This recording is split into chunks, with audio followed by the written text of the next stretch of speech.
Welcome to the Banker Lamp. Please enjoy the video. You start by preparing the zipper so the fix works. Check that teeth are aligned and nothing is caught in the tape. Once clear, apply a tiny bit of graphite or wax to reduce friction. Next, gently move the slider down to the base. This relieves tension and lets you see whether teeth mesh.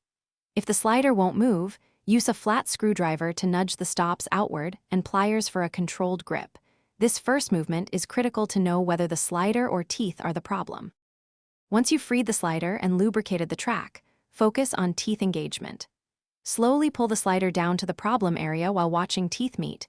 If they separate, stop and realign any warped teeth with a small needle or fine nose pliers so each pair interlocks.